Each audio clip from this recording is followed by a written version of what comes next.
Again with the oral history microphone. This is Ray Mofield, and we're visiting in the home of Mrs. Lawrence Solomon of 811 Birch Street in Benton. Ms. Solomon, you were noted historically for being around the Calvert area, weren't you? Yeah, we lived at Calvert several years. Now, would you mind telling us if you're old enough to be on this program? No. I don't believe I'm old. Well, you have to be 65. Yeah. And how well, I beat that a little bit. Yeah, okay. I believe you told me you were The 16th of this month, I'll be 88. 88 years old. Well, that's got a good round ring to it. Double eights. Who were you before you married? Norman. Norman. And Norman. Your father was... what was your father's name? Ellie. And your mother, do you remember her maiden name? Yeah, she was a filly, named Florence Love's sister. Yes. And do you happen to remember any of your grandparents? Yeah, I knew Grandpa and Grandma Norman, a filly, I mean, but I just had a Grandma Norman, I just knew her, because he got, well, he died several years ago. His daddy was 7 years old, and he'd gone out to feed the horses to get out and start, and some way up in the loft, that hole up there, he fell down and broke his neck. Oh. I never did see him. Terrible tragedy. So you didn't get to know him. Yeah. Well, that's too bad. I've seen his picture with beard all over his face. Yeah, most of the men wore beards back in those early days, judging by the photographs of that period. My daddy had a blacksmith shop at Palma. Your father had a blacksmith shop at Palma? Yeah. Well, great. And then him That's and good. Mr. Morgan Cooper built a grocery store.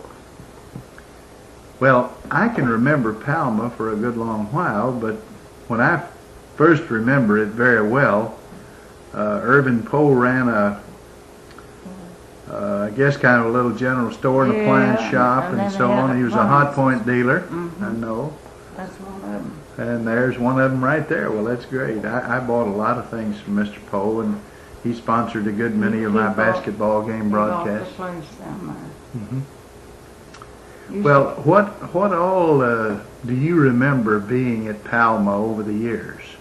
There was this general store you built, or a little grocery, and there was the blacksmith shop. Yeah, there was another store up. Was there ever up there by the Methodist Church? Real Kirkendall. So you had two stores in Palma. Yeah, Real Kirkendall ran that one a while. And he was later in Benton, I believe. Well, was there ever say a gristmill there, or? Yeah, he made meal down there at the back of the shop. A big room, the ground meal. But Palma was never a big city like Calvert. Oh no, it's just a little place. It's built up some now, but it's not. There's a gas pumping station with a good many jobs there at that place today. Yeah. Of course, they've torn down the school that I remember at Palma. Yeah. Did you go to school at Palma? Yeah, I went to school at Palma. Oh, my first teacher was Zora Stone. Zora Stone. Smith, they call her now, didn't they? Yes. Zora Smith. She, I'm not going to tell her. I don't want to hear that. I see. Well, we don't want you to tell any stories that you wouldn't care to get out. But anything funny you can tell us. Anything funny you can tell us, we'd like to hear it. Yeah, I went to school a bit. Leon Riley told us the other day about buying some beer and his dad catching him with it. And he said, now don't you put that on the air. Well, everybody's had a big laugh about that. Well, let's see. I don't know. But she was the first teacher. Anyways, first teacher you had? That I had at Palma. Now, I went to school 3 days. I wasn't quite 6 years old when I come to Palma. I was raised at Calvert Grove. I went 3 days there.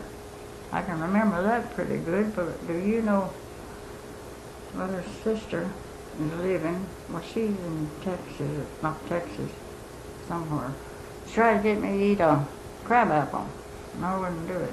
No, You knew it as sour, didn't you? that's Yeah. the only thing I can remember. Don't even know who the Couldn't teacher fool was. you on that. Were you kin to Joe Birdhauer? But Miss Zora, they'd killed a hog and they wanted to. Maybe I better not tell that. Go ahead and tell it. It's not They bad. wanted is it? them to deliver backbone and ribs. Mhm. Well, I come home and I said, well, I don't know. Of course, I was little then. I was just 6 years old, and I said they lined up around the wall, everybody in school, except the little tiny one. Uh-huh. She went over there and she said, you can't come now. She said, Glenn, come on out of here. Said, you've got to deliver this meat. So they made you be a delivery person. Not me. Oh. But I told him that Uh-huh. they were lined up there. Uh-huh. But he come home. She Yeah. told him. She said when he come out the door, he hollered, "Whoopee!" He was glad to get out. Yeah. And though she kept the children in salute that they're scared, it's dark, they had to go through the woods. Well, back then you started school about 8 in the morning and went till 4 in the afternoon, didn't you? Yeah. And she kept them till it was dark, and some of them had to go through fields or woods, and they cried, Mm-hmm. scared to death.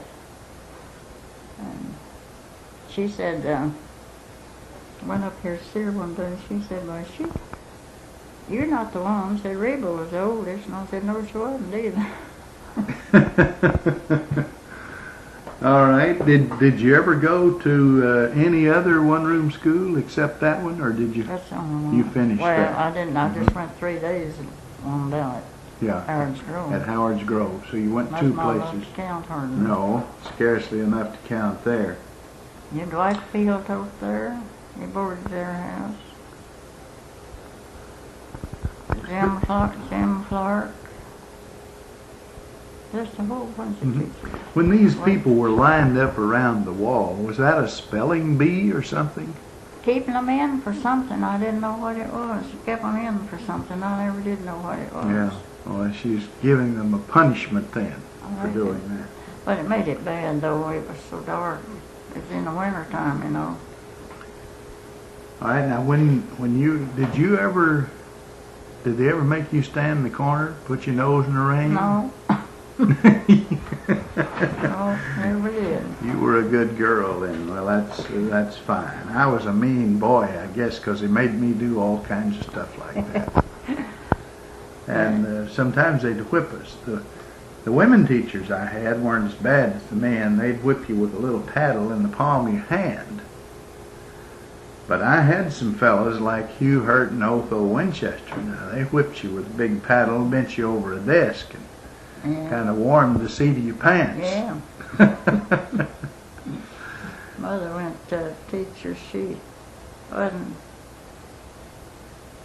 Let me see.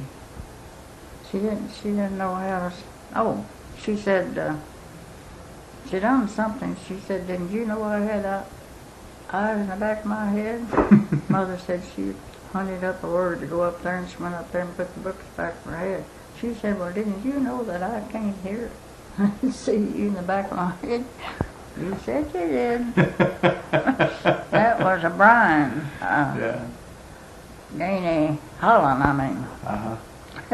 You took her literally at that point then. You remember any games you played? You have a lot of fun there at recess, did you? Oh, yeah, we played Ain't They Over and bass and ball. That ball, I can bat a ball. Yeah. Well, your boys were rather athletic, weren't they? Yeah.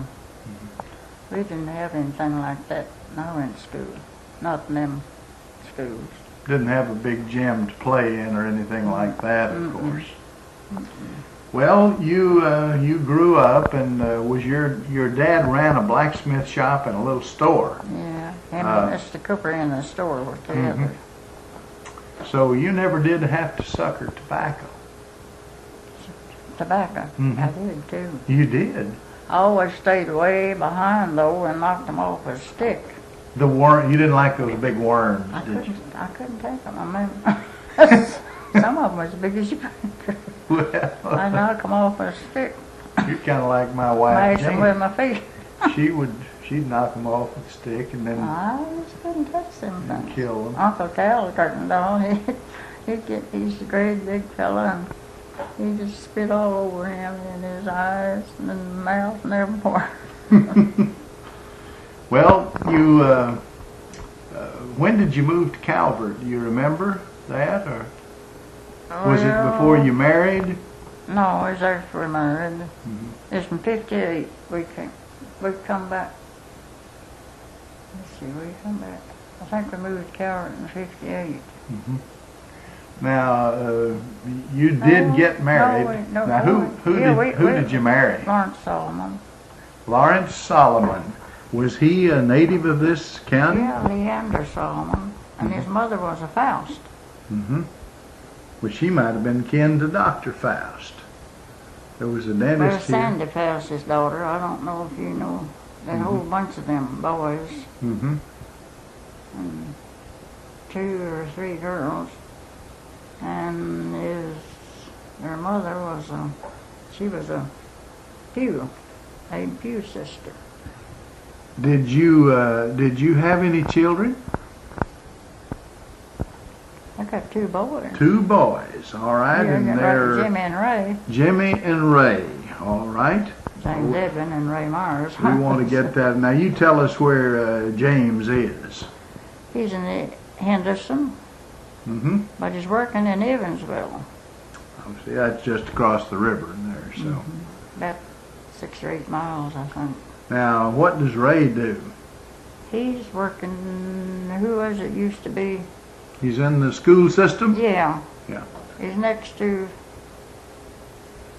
I don't know what you call it, superintendent. He's working in the Superintendent Reed Conder's and office. who had that before? His, Oh, I don't know that I remember who it was, but that's all he right. took his place, he quit, I forgot. But he took that place. It's next to that assistant, I reckon you'd call it, I don't know. Do either of those boys have any children? Yeah, Jimmy had 3 children, 2 boys and a girl, and Ray has 2, a boy and a girl. So you have grandchildren? And 2 great-grandchildren. 2 great-grandchildren. Well, and they're near enough that you get to see them occasionally. Yeah. I've been up there several times. Well, very good. How did you meet your husband? Would you tell us about that? Did you? Well, they lived down between going towards Calvert City, and they just, I don't know, meet out at places, I reckon. You didn't do like the girls in Spain, walk along and drop your handkerchief right in front of him so he could pick it up? Didn't lay any plans like that? Did you ever hear of setting your cap for somebody? No, I don't think so. Never heard that. Well, okay, we'll we'll go on to something else. Now, your husband was quite noted in the county. Didn't he run a flour mill at one time? Yeah, Daddy quit. He quit the flour mill. He was just getting too old, and so he took it over. It burned the '37 flood. Now they made seemed like did they make Flour and meal and bran. And good flour. you remember the name? Was it Marshall County Flour? Was that the name of it? Or? Namco. Namco. I had to think. Yeah. That was good. Real good flour. Okay. It was all good, and the meal was good. Daddy made good meal there at the blacksmith shop back in the back part. Good big room. No, it burnt. The boys, James R. Cope's brother and Lawrence were up trying to keep the water was flooded, you know. In '37. And they was trying to couldn't keep tarpaulins over the stock's food for people, you know, to feed their stock with. And it blew up from the back end. So nobody never did know. And the wind was just terrible. They never will know. Now, most of the county didn't have electricity. In fact, they didn't have in Calvert, did they? Didn't you and your husband start a light plant there? Yeah, a little bit there, you know, just for the, around the town there. Uh-huh. Do you remember when that was? Not too long after we'd been there. I don't know. I couldn't tell you. Just don't remember. But that made Calvert City one of the first places with electricity, I guess. I guess so. Now, yeah. Of course, it didn't spread out too far then.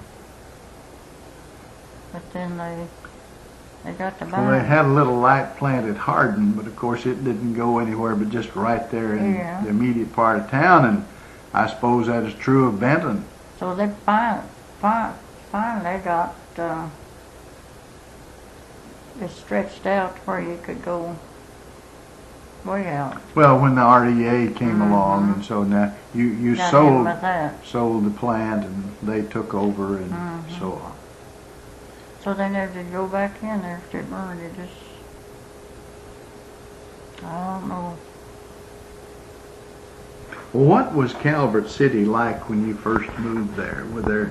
Well, it wasn't. Did they have a bank back then? Yeah, Bank of Calvert Bank. Calvert Bank. And they had, I guess, the big Draffin Brothers store was there. That was there, and then there was another big one there that I didn't work anything over his name. I remember going to school with William Roy Draffin. You did? At Murray State. He's aged a lot. Well, we've all aged a little bit but since. Seemed like he changed. I hadn't seen him. I wouldn't have known him hardly. Yeah. Okay. Oh boy. I don't know. You know, a lot of people say that they went to church back then and the preachers preached 2 hours. Is that true? Did the sermons longer then than they are now? I don't remember. They were about as short as they are today. They might sometime over a protracted meeting or something. They might go over a little bit, but they don't. But otherwise, they didn't. I see. That I know of. Now, Calvert City was on the Illinois Central Railroad. Did you take any train trips? Yeah, we went to Paducah on it once in a while, and then my cousin, I wrote her to come home with her. She got in ear trouble, and she come home on the train. And I went back on the train to Detroit. Oh, you went all the way to Detroit. Did you ever go up there and work in the automobile plants? I didn't, but Lawrence did. That's where we kind of got started. And while we were up there, Lawrence, Dr. Coleman had died, and Miss Coleman wanted to move. She wanted to come to Benton. And she had it up for sale. So she asked, Lawrence's daddy asked her what she wanted for the place. She was going to sell it. She told him. Then he wrote us a letter to see if we wanted it. Said he thought it would be a good buy. So we did, and we bought it then. I didn't live there long, but Lawrence wanted to go. He didn't want a farm. He wanted to get in that flour mill business. Light plant. Yeah. So. Well, I suppose that was a good choice. I imagine he made a little better living there than he would have farming. Yeah. Farmers have always had a... There was 7 acres and that, and that wouldn't have made a very big farm, would it?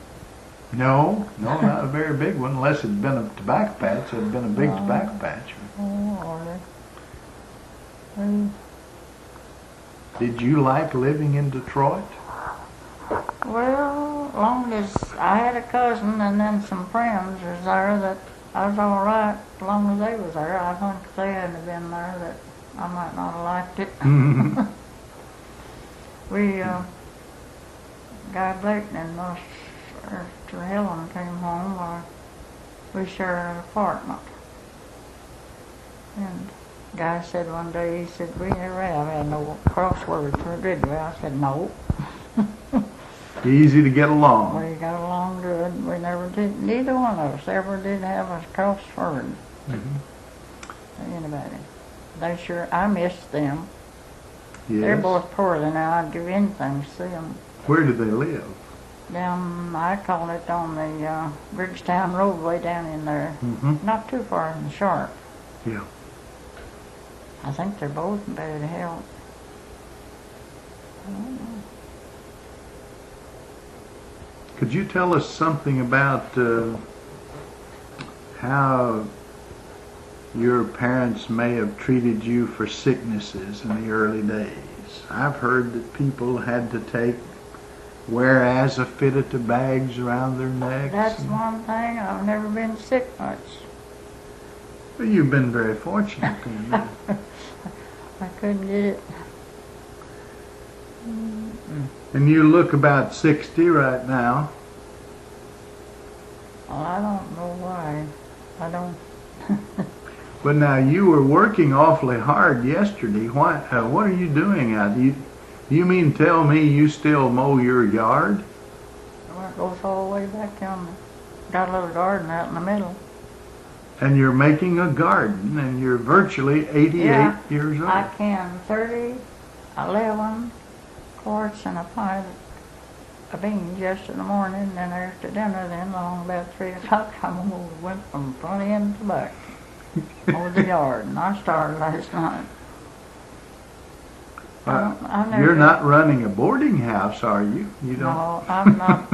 I've never been sick much. I had the measles. You like to work, don't you? Yeah, I guess I got that after my mother and daddy. Mm-hmm. Daddy was little, but boy, he was stout. Yeah. And it was peaceable at home. Everybody got along fine. Mm-hmm. Well, that makes it nice when everyone's agreeable. My mother was awful jolly. What were some of the things you enjoyed when you got your first radio? Do you remember when you got your first radio? First radio? Just, I don't know, just listening to things. We Listening. didn't have one for a long time, though. Mm-hmm. But maybe to get the time or see the news early in the morning or something. I was reading a note today in the paper about the oldest radio program left in America is the Grand Ole Opry. It's been on since 1925. So. That's going to do something else here. What is it? Here I read here a while back. Oh, they've built a steamboat down there, and they've got a hotel and an Opryland amusement I park. knew there's something they said. I didn't catch on what it was. I've got as black as tar out in that sun. You don't go to these tanning parlors, do you, where you lie down under a big lamp and get artificial tan? You don't need that. I don't need it. I'm kind of dark complected anyway. And you get plenty of tan from hoeing the garden, Yeah. mowing the yard. I don't really remember having a spring like we've got. It It- just rained one day and maybe the sun come out and rain. It has been unusually wet. Mm-hmm. But I'm dark complected anyway, but my arms and face and neck. Do you have we're going to have to sign off here in a minute. Do you have any funny story you could tell us? Something that your most embarrassing moment or? No, I don't think I can remember anything. I can't remember anything. Well, we certainly thank you, Miss Solomon, for letting us come and talk with you. Is everybody hearing that? Well, they surely are. We've been visiting with Mrs. Lawrence Solomon at 811 Birch Street here in Benton. She, as she told us, went to school in the neighborhood of Palma. Now, what was the name of that school? Just Palma School. Palma School. All right. It didn't have a name like Stall or something. Well, And she went to Howard's Grove 3 days, and otherwise that was her education there. And then, of course, she married Lawrence Solomon. They ran a mill, had the electric plant in Calvert City, and did a lot of fine things for the progress of that area. I suppose you never really thought about Calvert getting as big as it is today, did you? No, I never thought I'd ever live in Calvert. All right. Well, thanks again, and this is Ray Mofield returning you to our studio.